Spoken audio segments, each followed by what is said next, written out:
Ассалаумағалейкум. Енді бүгінгі тақырыбымыз ол психология туралы. Жалпы осы салада ең бастысы ол психология. Трейдинг стратегия емес, ол психология. Трейдинг бұл стратегия іздеу емес, бұл индикатор да емес, құпия жүйе де емес, бәрі психологиядан басталады. Егер сен ішкі дүниеңде жеңіске жете алмасаң, сыртта ешқашан жеңбейсің. Көп адам 100% жұмыс істейтін стратегия табамын деп сенеді, бірақ уақыт өте келе түсінеді. Мәселе стратегияда емес, негізгі себеп адамның миы мен эмоциясында. Мысалға мен жалпы осы стратегияны, жалпы өзімнің осы сетапымды құрған кезде мен осы дұға қылдым. Вот так бір стратегия бере көрші деп Алладан сұрадым. Одан кейін уақыт келе қалай өзімнің сетапымды құрып алғанымды көрмей қалып, жалпы түсіндім. Сосын сол дұғамды еске түсірдім. Мен сол дұғаларда тек қана сетап сұрадым. Сосын ойлаған, если сол кезде психология туралы сұрасам, қалай болатын еді деп ойландым енді. Поэтому осы сетап іздегенде бірдеме шықпағанда басқа сетаптарды көрмеңіздер. Бірінші психологияңызға қараңыз. Жақсы ма жалпы өзіңіздің психологияңыз? Может, сіз лудик шығарсыз.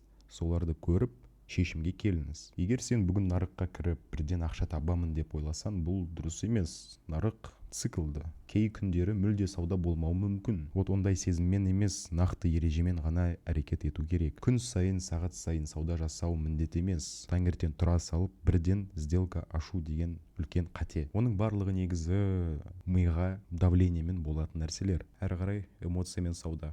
Өз-өзіңді жою. Стоп-лосс алдың ба, бірден қайта кіргің келеді. Қайтарып аламын, женемін дейсің. Бұл лудоманство, бұл лудка, бұл эмоциямен шешім қабылдау. Бұлай нарық сені басқарады. Көбінесе көремін, адамдар айтады, вот эмоцияны женемін, эмоциямен де жақсы болады, олар болмайды. Жалпы эмоцияны полностью сөндіріп тастауға болмайды, олармен тек қана дос бола аласыздар. Поэтому уақыт өте тәжірибемен өзіңді үйрете аласың. Ең бастысы күнде бір қадам болса да ол әрекет. Қорқыныш, жеңілуден қорқу.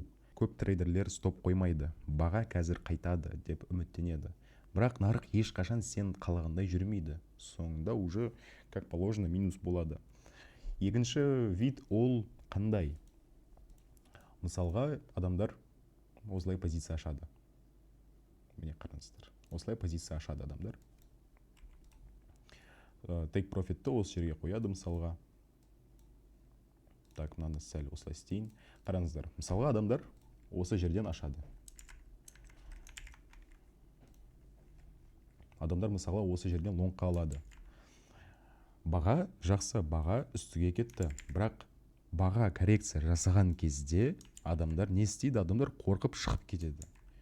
Жалпы ол өте көп кездесетін жағдай, бәрімізде осындай болған.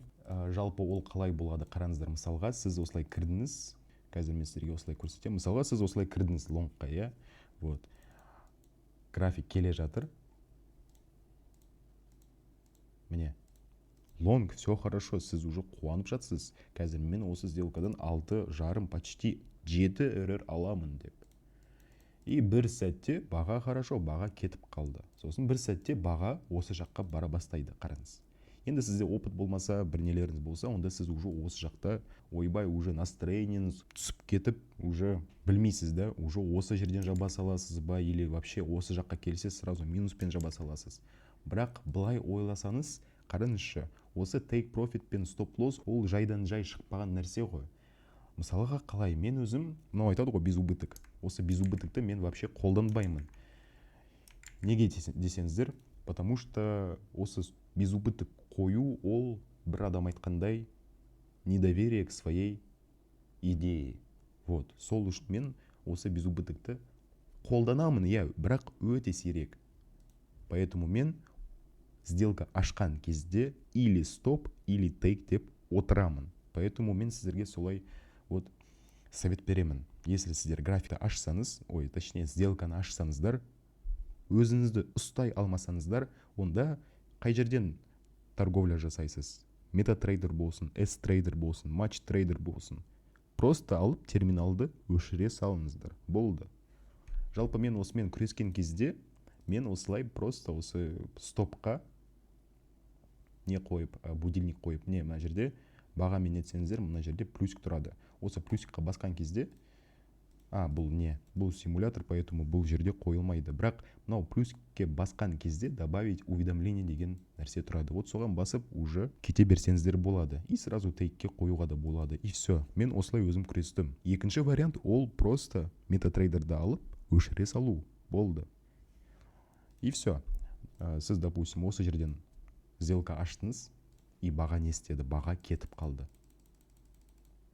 Сіз ашқан жаққа кетіп қалды, қараңыз. Ойбай, сіз уже мына жерде ашуланып прям аласыз да басқа сделкаға кіріп кетесіз. Қазір қайтарам, қазір не болады? Потому что сізде уже эмоция қосылды, сіз уже подсознательно в минусе боласыз. Хотя сіздің идеяңыз четко болды. Осы идея негізі сізде четко болды. Сіз жалпы ақшаға емес, өзіңнің идеяңызға қарауыңыз керек. Потому что идея ол ең басты зат. Егер сізде барлығы по идее болса, онда ол күшті ғой. Барлығы сіздің анализ бойынша жүрді. Ал позиция күнде болатын жағдай ғой. Күнде енді әр күн сайын емес, хотя бы енді жұмасына 3-4 рет болатын заттар. Поэтому ең басты зат ол осы идея. Идеяңыз күшті болды. Все, лонгқа кетті. Хоть сіз осы жерден жабылдыңыз. Енді сіз өзіңіз кінәлісіз. Поэтому осындай жағдай болмау үшін или стоп, или тейк деген нәрсемен торговля жасаңыздар. Ешқандай безубыток жоқ болу керек. Менің ойымша. Енді сіз осы видеоны қарасаңыздар, енді өздеріңіз білесіздер. Мен тек қана айтып жатырмын. Қалғанын сіз уже өзіңіз шешерсіз. Тағы да қайталап айтайын. Безубыток, недоверие к своей идее. Вот. Енді келесі жолы осылай сделка ашқан кезде, если сіздер қорықсаңыздар, если сіз сделканы осы жерден жабып или осы жерден жапсаңыздар, онда просто MetaTrader'ды алып өшіре салыңыздар. 1 сағатқа болсын, 2 сағатқа болсын, болды. Жай ғана трейдинг-вьюді қарап отырыңыз. Вот. Үшінші вариант уже. Үшінші вариант өзім қолдандым. Осы сделкаларда осындай жағдай болып кетеді ғой. Допустим, мынау минуспен жабылды, прям сосын ол лонгқа кетіп қалды. Идеально лонгқа кетіп қалды. Осындай моменттерде мен баяғыда өзіме бір демо-счет ашып қоятын. Өзіме бір демо-счет ашып қойып, допустим, осындай моменттерде бір лутка болып кетеді ғой. Лутка ашылған кезде уже қазір қайтарамын, қазір істеймін, қазір нетемін деп тупой сделкаларды ашамын, қолым қышып. Вот осындай моменттерде мен уже демо-счеттарды ашатынмын. Бірақ өзімнің депозитіма тиіспейтінмін. Вот, поэтому осы заттарды қолданыңыздар, ол негізі жақсы нәрсе, маған көмектескен зат. Вот. И жаңа айтқандай стоп-лосс көбісі қоймайды. Неге стоп-лосс қоймайсыздар? Енді стоп-лосс қоймаған нәрседе, допустим, мына жерде, қай жерде айтайық? Допустим, сіздер осы жерден дейікші. Осы жерден сіз шортқа ашылдыңыз, осы жерден шорт алдыңыз. Бірақ баға не істеді? Баға сәл движение жасады, бірақ содан кейін баға кете бастады. И сіздер қазір отырасыз уже, мына жерде баға шортқа берді ғой, қазір, значит, тағы да береді деп отырасыздар. Бірақ баға не істеді? Баға кетіп қалды. И уже баға осы точка входадан асқан кезде, осы жерден асқан кезде, сіз уже отырасыз. Не істеймін деп, қазір ол беру керек, қазір хотя бы нөлге шығып кетейінші деп отырасыздар. Сосын не болады? Сосын минус депозит болады, потому что сіз өзіңіз кінәлісіз негізі, стоп-лосс сіз үшін құрылған зат негізі. Сіз уже просто рынок үшін ақшасыз. Қазір шығарамын, қазір нетемін деп. Поэтому, мысалға, проб компанияларда ондай нәрсе жоқ. Проб компанияларда, егер сен күніне 5% сливать етіп алсан, онда минус аккаунт болады. Ал мынау уже осындай нәрселерді көбісі өзінің депозитіне торговать ететін адамдар істейтін зат негізі. Вот, поэтому стоп-лоссты постоянно қойыңыздар. Мен стоп-лосс риск туралы екінші сабақта айтып кеттім. Вот соны қарасаңыздар болады. Негізі өте күрделі зат, былай қарасаң. Енді біз келесі тақырыпқа көше берейік. Ол өзіне сенбеу. Андай адамдар болады ғой. Вот менен трейдер шығады ма, шықпайды ма, еще барып біреуден сұрайды, менен трейдер шығады ма, менен шықпайды ма деп өзінің тағдырын біреуге нетеді. Маған болмайтын нәрсе дейтін адамдар бар. Осындай оймен, конечно, табысқа ешқандай нәрседе шыға алмайсыздар. Сіздер ішіңізде как положено иншаллах менің қолымнан келеді деп айтуыңыз керек. Ой нәтиже тудырады. Поэтому осындай бір моменттерде өзіңізге сеніп жүріңіз, постоянно сеніп жүріңіз. Ешкімнен сұрамаңыз, бірақ менен шығады ма, маған көмектеседі ма, мен трейдер боламын ба деп. Потому что оның барлығы Алланың қолында. Сізге біреу айтты, сіз өзіңіздің ішкі нәрсеңізді просто хотите успокоить то, что у вас внутри. Саған біреу я сенен шығады, сен молодецсің деп айтуы керек. Бірақ ондай нәрсе болмайды. Маған да олай жазбаңыздар. Енді біз бір күрделі тақырыпқа келсек. Тәкаппарлық, высокомерие. Осы салада негізі тәкаппарлық ол өте жаман нәрсе. Өте жаман нәрсе. Базар жоқ, сен енді жақсы табыс таптың ба, ол сені жақсы адам етпейді. Бір ситуацияны айтып берейін сіздерге. Мен осы саланы бастаған кезде бір ситуация болған менде. Бір дос баламен отырғанбыз, ол маған бір адамды жібереді, бір адамның скринін, сообщенияның. И маған жазды: вот прикинь, этот человек слил 30 пропов.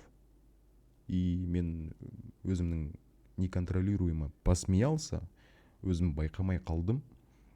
И ойымда ойладым. Или мен жаздым ба, точно есімде жоқ, бірақ ойымда ойлаған сияқтымын. Я не понимаю деп айттым. Я не понимаю, как так можно деп ойладым, или жаздым, точно есімде жоқ.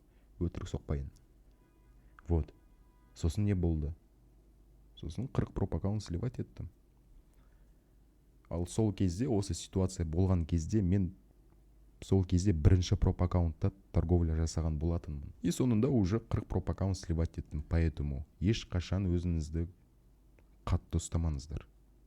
Тәкаппарлық ол өте жаман нәрсе. Біреуден шығады ма, шықпайды ма, ол сіздің уже қолыңызда емес. Күлмеңіздер ешкімнің несіне. Ертең не болатынын білмейсіз. Возможно, сізде бүгін күшті положение, ақша көп, барлығы жақсы, машина бар, квартира бар, достарыңыз бар. Бірақ ертең ол болады ма, ешкім сізге айта алмайды. Ертеңгі күніңізді ойлаңыздар. Тем более осы салада ондай заттар өте жаман нәрсе. Міне. И басқаларды кемсітпе. Білім, ақша, бұлармен адам өлшенбейді. Мен өзім адамдарға үнемі бауыр ретінде қараймын. Кейде я жауап бермей қалу мүмкін енді. Өйткені маған көп адам жазады. Бірақ ішімнен ешқашан андай ойлар болмады. Ой, мынау адам менен осылай, мен одан осылаймын деген ойлар болмады. Я енді әр адамда ондай болады ғой, бірақ ондай нелер болса, онда мен өзімді тезірек нетуім керек. Потому что ол уже менен емес, ол уже нәпс шайтандардан. Поэтому мен өзім осындай бір моменттер болса, біреулермен сөйлескен кезде, я депутаттың баласы болсын, министрдің баласы болсын, миллионер болсын, ең бай қазақ трейдер болсын, маған ол без разницы. Ол мен оған қарамаймын, если ол адам сөйлей алмаса менімен, ішкі дүниесі болмаса. Қайтем мен оның осы дүнияның нәрселерін. Ол вообще маған қызық емес. Егер адам сөйлей алмаса, адам сияқты сөйлей алмаса, ешқандай жақсы качестволар болмаса, онда ол мен үшін ешкім емес. Я енді назло отвечайте добром, енді ондай болады, бірақ жалпы айтып жатырмын. Ертең не болатынын білмейсіздер. Ал осы салада ол өте қауіпті зат. Поэтому ешкімді кемсітпеңіздер. Бәріміз адамбыз, бәріміз бір жаққа ораламыз. И тағы бір зат, көре алмаушылық, қызғаныш болсын, көре алмаушылық болсын. Ол негізі өте жаман нәрсе, өзімде өте көп болған нәрсе. Әрең құтылдым. Сразу айта кетейін, мен одан қалай құтылдым. Мен кезінде өте көп трейдерлерді қарайтынмын. Подписка жасап, бүкіл жерде қарап жүретінмін. ютубтарын болсын, бүкіл жерлерін, сделкаларын болсын, өмірлерін болсын. Олардың ақшаларын, машиналарын, сделкаларын көрген кезде, мен ойлайтынмын. Мен қашан олай боламын, неге ол адамда осылай болып жатыр, неге менде олай емес деп ойлайтынмын. Негізі ол өте жаман нәрсе. Мен одан қалай құтылдым? Просто отписка жасап тастадым барлығынан. Болды. Тек қана керек адамдарды қалдырып қойдым. Бір адамды қалдырдым. Барлығынан отписка жасап тастадым. Сосын уже уақыт келе, уже опыт бар болғанда, уже бір адамға подписка жасап қойғанмын. Көбісі, тиктокта біреудің скринін көресің, іштерің күйеді. Ол неге табады, мен неге таппаймын деп ойлайсыздар. Енді ол айтады ғой, қазақшасын енді айта алмаймын. Вы вторгаетесь в ризық чужого человека. Егер бұны бақылай алмасаң, бәрінен тіпті менен де шығып кет. Мен сенің құлауына себепші болғым келмейді. Да, мен даже ештеңені көрсетпеймін.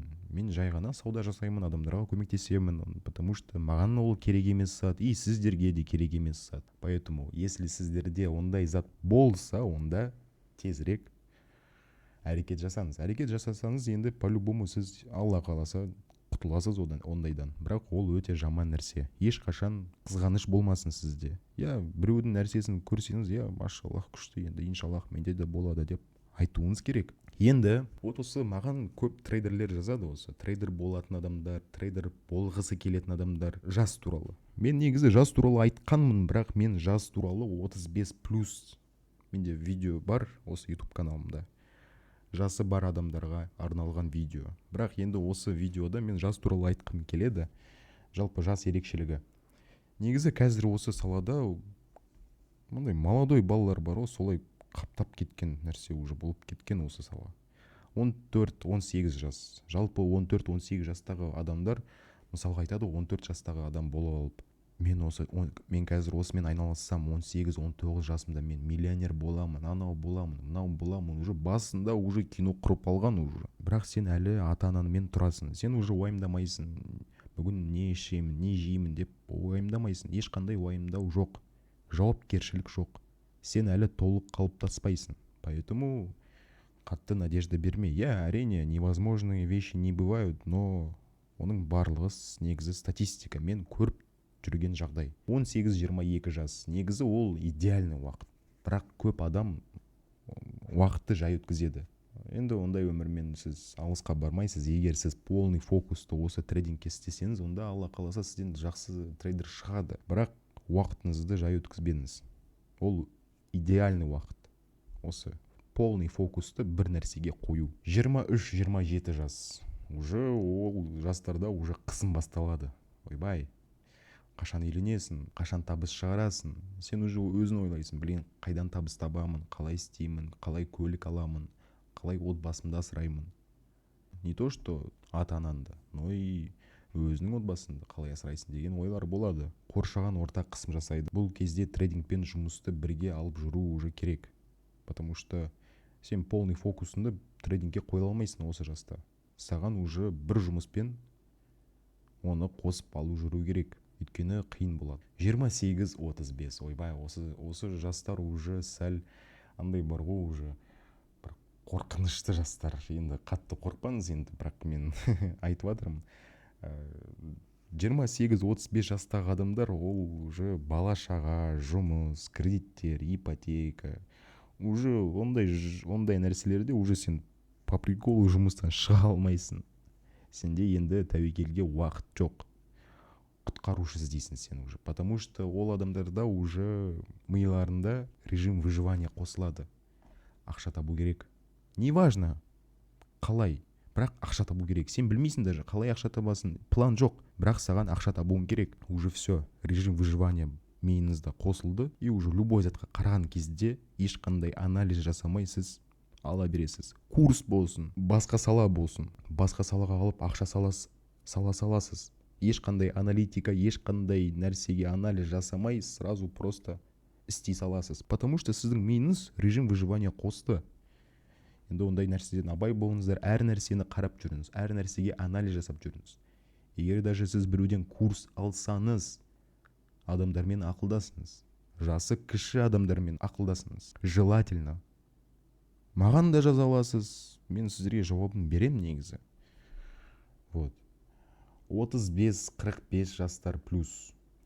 Оларда уже негізі то же самое, что жаңағы айтқан нәрселер, бірақ уже осы жастарда паника, тревога, уже үміт іздеу. Вот. Анда уже сен конкретно ойламайсың. Сен уже тек тірі қалу үшін амал іздейсің. Уже ешқандай нәрсе жоқ. Тек қана тірі қалу үшін амал іздейсің. Вот, достар. Ең бастысы осы трейдингта полностью эмоцияны шешемін, полностью эмоцияны құртамын деген ойлармен жүрмеңіздер. Ол негізі болмайтын зат. Сіз тек қана олармен дос бола аласыздар. Әрекет істесеңіздер барлығы негізі шығады. Вот. И мен сіздерге айтқым келген зат. Мен оны негізі күнде постоянно айтамын. Осы трейдингте сигнал туралы. Сигнал туралы. Маған прям бір жеріме тиетін зат бар ғой, осы сигнал туралы. сигнал болсын, индикатор болсын, робот болсын, оның барлығы істемейтін зат, ағайын. Қашан түсінесіздер оны? Ешқашан істемейтін зат ол. Сигнал ол тек қана сізге үміт береді. Сигналмен сіз байып кетпейсіз. Маған адамдар айтады, осы басқа осы саламен байланысты емес адамдар айтады, осы адам 150 миллион табады бір жылына, точнее бір айына 150 миллион табады дейді маған. Мен уже оған қарамай, ойбай, қалай, қайда торговля жасайды деп уже айтпаймын, потому что негізі түсінесің ғой, уже басында выводтар болады. Поэтому сигнал ол өте жаман нәрсе. Сигналдар сізді жақсы жерге апармайды. Ол тек қана сізге уақытша дофамин береді. Уақытша. Енді сіздер осы салада сигналмен жүрсеңіздер, оның барлығы ставкамен негізі байланыстырады. Ставка, сигнал, казино, оның барлығы негізі бір ғой. Сізге прогноз береді, сіз оны істейсіз. Саған шық дейді, сен шығасың. Саған кір дейді, сен кіресің. Болды. Сен тек қана депозит саласың. Ол негізі трейдинг емес, ол уже лудоманство. Сіз уже игрок сияқты боласыз. Ойбай, қашан ТВХ береді, қашан ТВХ бересіз, қашан нені істейсіз деп отырасыздар. Ол уже трейдер боласыз ба, болмайсыз ба, уже бір талай. Осы салада мен тағы да қайталап айтамын. Осы салада жұмыс істеу керек. Үйрену керек. Анализ істеу керек. Осы салада сізде ешқандай начальник жоқ. Сізге ешкім көмектесе алмайды. Өзіңізден басқа. Сізде желание болмаса, біреуден курс ала саламын, біреуден курс алып оқи саламын деген ойлар болса, сіз возможно курс аласыз, бірақ сізде әрекет болмаса, сіз қалай прибыльный трейдер боласыз? Енді курс алғанға дейін осындай сұрақтарға жауап беріңіз енді. Сіздің желанияңыз болу керек. Адамдардың бір нәрселеріне қарап ала салмаңыздар. Ең бастысы оның идеяларыңызға қараңыздар. Жалпы оның трейдтары қалай, точно пропта өтіп жатыр ма, точно нелері бар ма? Осындай заттарды қараңыз енді. Жай ғана сделка лақтыру, ол демо счеттан лақтыра саласың, болды. Ешкім саған дым айта алмайды. Вот сол үшін адамдармен ақылдасыңыз, өзіңіз қараңыз. Робот тем более істемейді. Робот ол сіздерге үміт берген. Сен үшін робот ақша табады. Негізі ол болмайтын зат. Енді түсінемін, адамдарға ақша керек, кредиттер жабу керек, бала шағаңызға жақсы болашақ бергіңіз келеді. Барлығын түсінемін, бірақ егер сіз осылай істесеңіз, сіз ешкім бола алмайсыз. Барлығын анализ жасау керексіз. Барлығына анализ жасау керексіз. Енді сіз осы нарықта анализ жасауыңыз керек, поэтому бүкіл өміріңізді анализ жасауыңыз үйрену керек сізге. И тағы бір айтатын зат, депозит салу. Біреулер кредит алады, займ алады, адамдардан ақша сұрайды. И чтобы осы депозитке салу трейдинг үшін. Ол негізі өте жаман нәрсе. Ол еш жерге сізді апармайтын нәрсе негізі. Одан вообще оны ойламаңыз даже. Ол болмайтын зат. Ол уже лудоманство. Уже ставка сияқты болып кетеді. Поэтому ондай ойларыңыз болса, жойыңыз. Осы сала оны жеп қояды. Ойламаңыз. Қазір повезет деп отырмаңыз, ондай нәрсе жоқ. Тағы бір ұмытып кеткен затым. Адамдар маған жазады, вот осы адам күшті, результаттары мықты. Сіздер оның тек результаттарына қарамаңыздар. Сіздің оның оқыту қабілеттеріне қараңыздар. Алиасқар, сен осы кімнен оқыдың десеңіздер, мен ешкімнен оқымадым. Менде бір жабық комьюнити болды. Мен олармен жүріп, бір стратегия, бір сетап үйрендім. Сосын сол сетапты уже өзімнің несіме істеп алдым, болды. А так, жалпы осы сала ол өте күшті нәрсе, өте күшті инструменттер беретін нәрсе. Инструмент дегеніміз не? Ол ақша.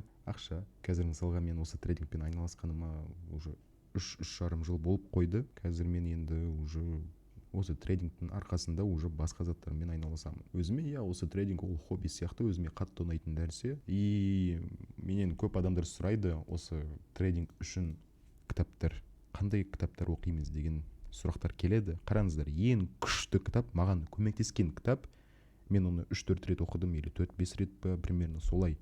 Қандай?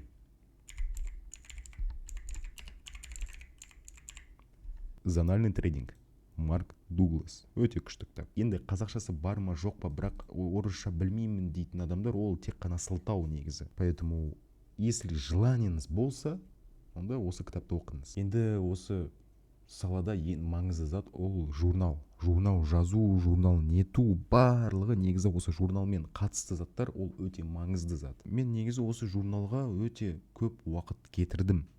қазір бастаймын, қазір істеймін, бастаймын, сосын бір екі күннен кейін тастаймын. Осындай жүрдім, короче, мен. Жалпы журнал сіздерге не үшін? Журнал негізі ол сіздің статистикаңызды көру, жалпы осылай, допустим, сіз бүкіл трейдтарыңызды жазасыз, сосын жұманың соңында, суббота, воскресеньеде уже сол сделкаларына анализ жасайсыз. Вот, ол күшті нәрсе, потому что сіз анализ жасағанда сіз уже білесіз, сіздің миыңызда уже жатады осындай ситуациялар.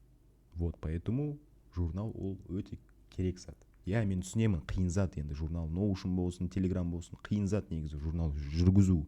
Бірақ керек, егер сіз біреу болғыңыз келсе осы салада, онда журнал жүргізіңіз. Егер сізге Notion қиын болса, Excel бар.